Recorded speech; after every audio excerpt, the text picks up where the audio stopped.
बस welcome back to Equity Flow. Video record करने का मौका मिला, इसके लिए रिकॉर्ड करो। यहाँ पे मेरा एक ट्रेड चालू है जो अभी करंटली 1:3 तक हमारा आ गया और कुछ नेट अभी पैनल हमारा इतना चल रहा है।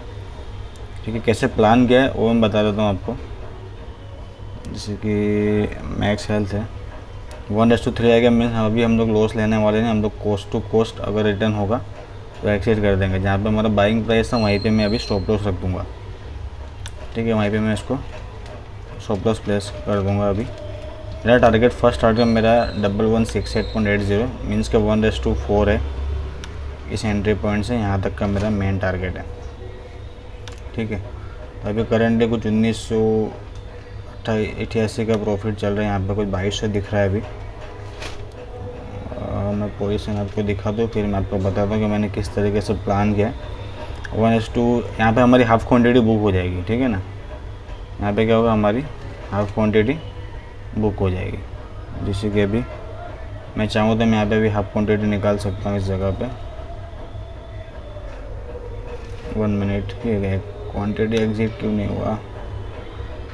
ओके, थोड़े के लिए रह गया, कोई बात नहीं।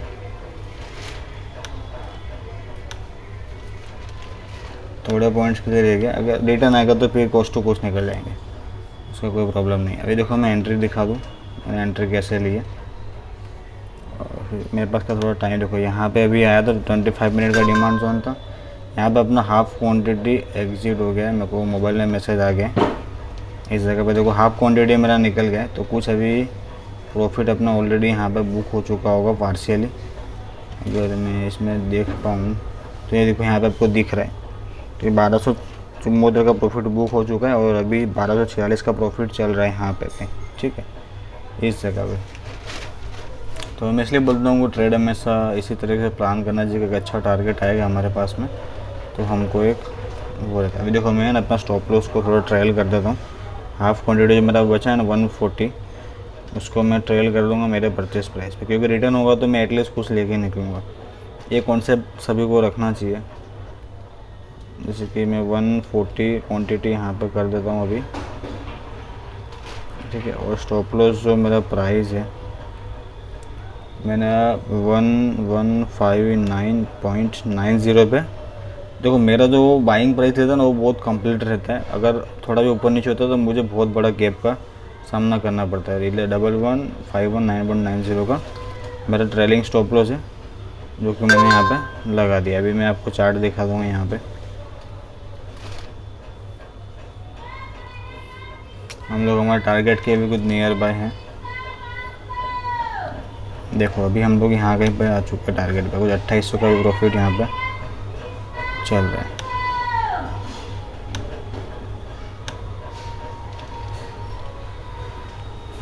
तो यहाँ पे एक रैली है, बड़ी पकड़ ली है जो अपन ने यहाँ पे। अभी ये कुछ टारगेट यहाँ पे हो जाएगा, मतलब आप समझ रहे हो कितना हो सकता है। 40 पॉइंट के लिए थोड़ा सा मिस कर रहा है। ऐसा होगा तो हम लोग यहाँ पे मार्केट प्राइस पे निकल भी जाएंगे, उसका कोई मुझे इश्यू नहीं है। यहाँ पे मैं एग्जिट ले रहा हूँ कि थोड़ा पॉइंट के लिए प्रॉफिट को छोड़ना नहीं चाहिए।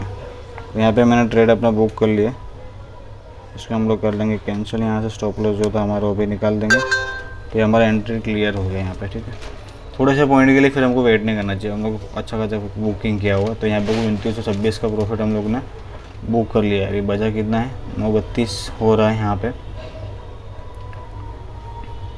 अभी मैं आपको ट्रेड जो लिया था उसका मैं आपको बता देता हूँ कैसे लिया था। और अभी मैं सिस्टम बंद कर दूँगा यहाँ पे, क्योंकि काफ़ी अच्छा प्रॉफिट है मेरे पास। तो अगर नहीं निकाला तो यहाँ पे एक रैली मिलता है, लेकिन क्या है कभी कभी ना कुछ पॉइंट्स के लिए मार्केट रिवर्स हो जाता है, इसके लिए मैं हमेशा ऐसा बुक कर लेता हूँ। तो ज़्यादा फ़र्क नहीं पड़ता, कुछ 70 रुपये का फ़र्क पड़ता। 70 रुपये के लिए हम लोग फिर यहाँ पे जो प्रॉफिट है उसको वो तो नहीं कर सकते। द सेकेंड थिंग देखो, खाली प्रॉफिट मैटर नहीं करता है यहाँ पे। मैं आपको दिखाता हूँ कि ट्रेड क्यों मैं बोलता हूँ ऐसा प्लानिंग से करना चाहिए। जैसे कि मैं आपको ऑर्डर बुक दिखाऊंगा, यहाँ पे मेरा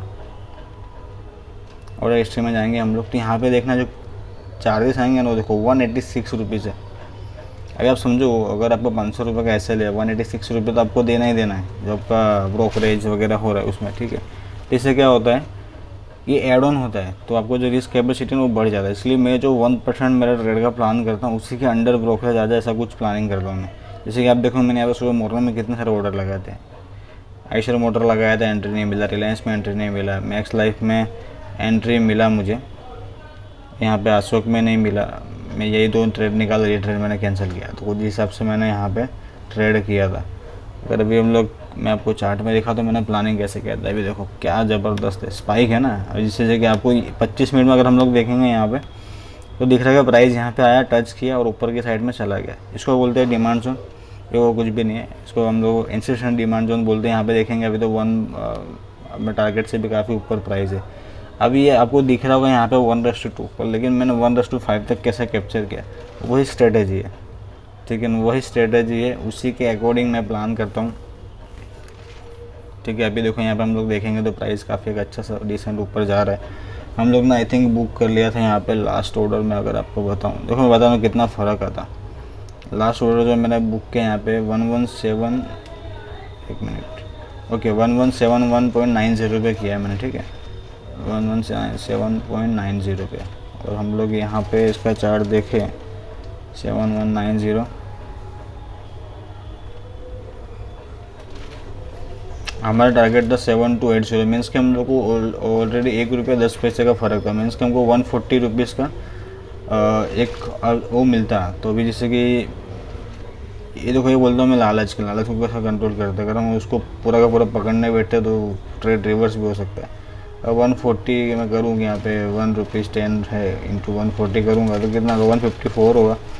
29-26 करेंगे अपन तो यहाँ पे 3080 का प्रॉफिट यहाँ पे लिखा हुआ होता, जो पे 29-26 लिखा है। अभी जो राउंड ऑफ नंबर लेने के लिए है ना, कहीं प्राइस रिवर्स होता है भयंकर। मेरे साथ कितनी बार ऐसा होता है, प्राइस नियर बाय आता, इसलिए मैं पार्सली प्रॉफिट बुक करता हूँ, कुछ ना कुछ लेके निकले अगर इतना रिस्क है तो। जैसे कि अभी लोग हम लोग, अभी मैं आपको जो भी मेरा कल का ट्रेड हो मैं आपको दिखाई देता हूँ यहाँ पे कि कैसे प्लानिंग है ये। बाकी इसको देखो आप कैसा ज़बरदस्त मूव गया। अभी देखो यहाँ पे डिमांड जोन के टच किए बिना ऊपर जा रहा है, तो इसको हम लोग हाथ ही नहीं लगाएंगे जब तक हमारा डिमांड जोन नहीं आएगा। नया बनाएगा तो नए से प्राइस करेंगे। सेम इट इज़ यहाँ पे से टच नहीं किया, डायरेक्ट यार बस को छोड़ देंगे इजीली। टाटा पावर की बात करूँ, टाटा पावर सप्लाई जोन में आ रहा है मेरे। अभी सप्लाई जोन में मैं इसको सेल कर सकता हूँ, लेकिन सेल करने की जगह मेरी फिक्स है यहाँ पे। मैं ऐसा नहीं है कि बॉक्स में आकर तो सेल कर देता हूँ, नहीं, क्योंकि मेरा क्वांटिटी हैवी होता है तो उस हिसाब से मुझे पॉइंट टू पॉइंट सेल करना पड़ता है। अगर प्राइस नहीं आता है मेरे उस पॉइंट पे, मैं सेल नहीं करता हूँ, प्राइस को छोड़ देता हूँ। रिलायंस को देख लेते हैं। देखो रिलायंस मैंने जैसे कल बोला था कि इसको ट्रेड नहीं करना, सिर्फ ऑब्जर्व करना है। क्योंकि एक दिन जैसे कि हम लोग लास्ट फ्राइडे की बात करें तो यहाँ से प्राइस ने इसको डॉज किया था सप्लाई जोन के अंदर गिराने के लिए। पर देखो अभी इसी इन्वर्टर हैमर जो बनी है यहाँ पे, इसका स्टॉप लॉस खा चुका है। तो ये क्या होल्ड कर गया तो थोड़ा रिस्की है। अगर उसी दिन हमने ट्रेड लिया होल्ड कर रहा है तो हमको ट्रेड को होल्ड करना चाहिए अकॉर्डिंग टू अवर रूल्स। पर अगर एक दिन से होल्ड कर रहा है प्राइस उसी जगह पे, तो जैसे कि हम लोग बोलते हैं कि ब्रेकआउट होगा रजिस्टेंस या सपोर्ट का, तो वैसी कंडीशन हो सकती है यहाँ पे। तो ये रिस्की हो जाता है। ट्रेड ले सकते हैं, हाफ क्वांटिटी ले सकते हैं यहाँ पे according to our risk management. लेकिन अगर ऐसा है तो छोड़ दो, बहुत सारे ट्रेड अवेलेबल है। अगर हम ITC की बात करेंगे तो ITC 25 मिनट के जोन से देखो क्या मूव है। इसने अपनों को एंट्री नहीं दिया है मेरे प्राइस पॉइंट पे, इसलिए मैंने उसको ट्रेड नहीं लिया है। बाकी यहाँ पे देखो आपके सामने आज का ओपनिंग है 9:15 का, और यहाँ से प्राइस ऊपर की तरफ जा रहा है इस जगह पे। अगर मैं छोटा टाइम फ्रेम करूँगा 15 मिनट तो यहाँ पे भी दिखेगा कि प्राइस कंटिन्यू ऊपर जा रहा है। तभी इसका टारगेट हमारा कुछ मेन टारगेट 142-145 का है। लेकिन मैंने बोला ना कि 1:2 दिख रहा है तो मैं 1:4 और 5.5 कैसे बुक करता हूँ।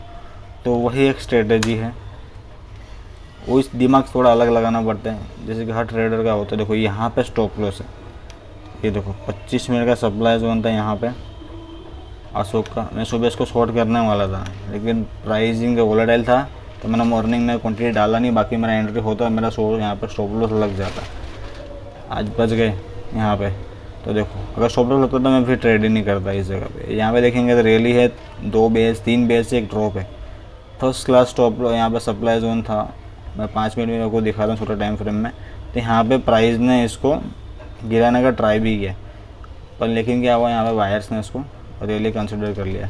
पर अभी मेरे लिए सेलिंग पॉइंट में है, अभी तक मेरे लिए बाइंग पॉइंट में नहीं है। क्योंकि प्राइस अगर यहाँ पे सप्लाई जोन बना देगा कुछ नया छोटा टाइम फ्रेम में, तो फिर एक ट्रेड कर सकते हैं, सेलिंग के साइड में कर सकते हैं अकॉर्डिंग टू रिस्क रिवॉर्ड।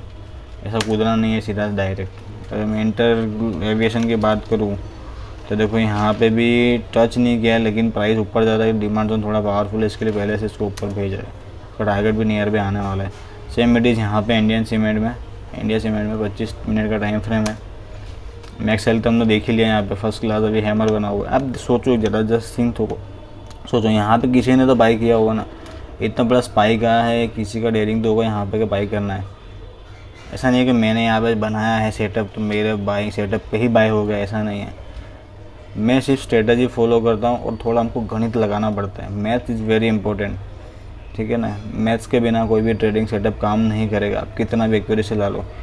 अभी जब भी आपको काम करना है ना ट्रेडिंग सेटअप पे, तो फर्स्ट ऑफ ऑल आपको काम करना चाहिए कि आपका लॉस कंसिडर क्या करना है आपको।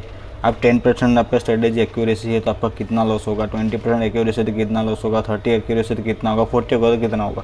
इस आपका अगर इसको लेके इस अकॉर्डिंग अपना काम करेंगे ना हम लोग, तो ही एक अच्छा सेटअप बनेगा, सबसे अलग सेटअप बनेगा मीन्स के। कि बाकी सब लोग फॉलो करते हैं, ट्रेड लाइन फॉलो करते हैं, ब्रेकआउट फॉलो करते हैं, EMA करते हैं, इंडिकेटर ट्रेडिंग वेज सब फॉलो करते हैं।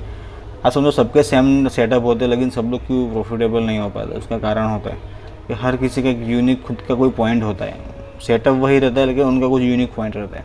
जैसे मैंने कुछ सीखा था, मैं कुछ अलग अपने पॉइंट्स के ऊपर काम कर रहा हूँ, तो आगे जाके यूनिक बनेगा। अगर मैं प्रॉफिटेबल कम्प्लीटली बन जाता हूँ तो आगे जाके वो यूनिक पॉइंट बनेगा। अभी जैसे यहाँ देखेंगे तो कितना प्राइस है, अगर मैं थोड़ा टाइम फ्रेम में इसको दिखाता हूँ, यहाँ पे देखो 3 कैंडल में इसने टारगेट दिया है। जनरली होता नहीं है, पर एक अच्छी मूव है। अगर आपको वीडियो पसंद आ रहा है तो वीडियो को लाइक एंड सब्सक्राइब जरूर कर देना, ठीक है। जैसे आपको ऐसे और भी वीडियोस मिलते रहेंगे।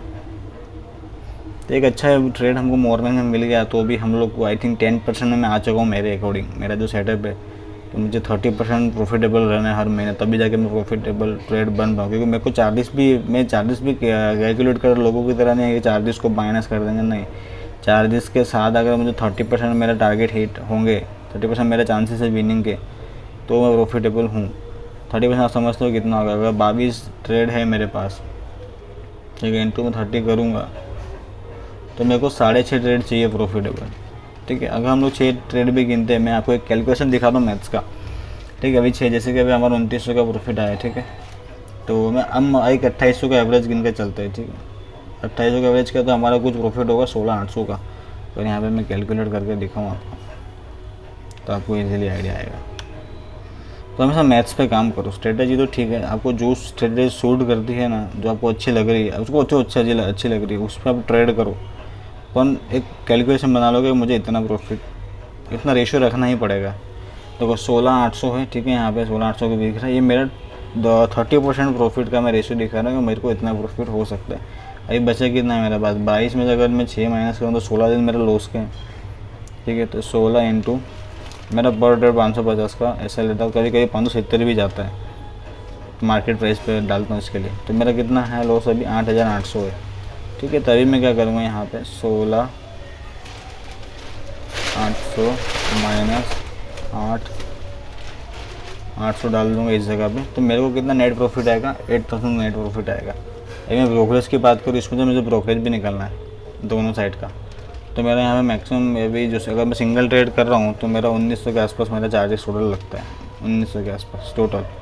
तो मेरे पास कितना आएगा, 6,100 आएगा। अगर मैं 30% एक्यूरेसी लाता हूँ तो, ठीक है ना, तो 6,000 मेरा 100 आएगा। बाकी अगर आपको 1:2 टारगेट पर आप काम कर रहे हो तो आपको 60+ एक्यूरेसी चाहिए, तभी जाके प्रॉफिटेबल बन पाएंगे। लेकिन जैसे कि मैं जो कि काम करता हूँ 1:2, अगर 10 आएगा तो मेरा ब्रोकरेज आएगा, सिर्फ लॉस नहीं होगा। अगर 20 आएगा तो 20 में मैं नेट थोड़ा प्रॉफिटेबल रहूँगा, जैसे कि 2 या 3% मैं प्रॉफिटेबल रहूँगा आफ्टर ब्रोकरेज चार्जेस निकालने के बाद। अगर मैं वो ट्रेडिंग नहीं करता हूँ तो, जैसे कि मैं 30% बता देता हूँ, अगर 40 करूँगा तो मेरा वो रेशियो बढ़ जाएगा। तब क्या है, मेरा जो ब्रोकरेज वो थोड़ा कम रहता है, वो मेरा प्रॉफिट रेशियो बढ़ जाता है यहाँ पे अकॉर्डिंग टू मेरे रेशियो के हिसाब से, ठीक है। तो यही सिस्टम आपको समझाना था इस वीडियो में। मैं इसलिए बोलता हूँ हमेशा मैथ्स पे काम करो।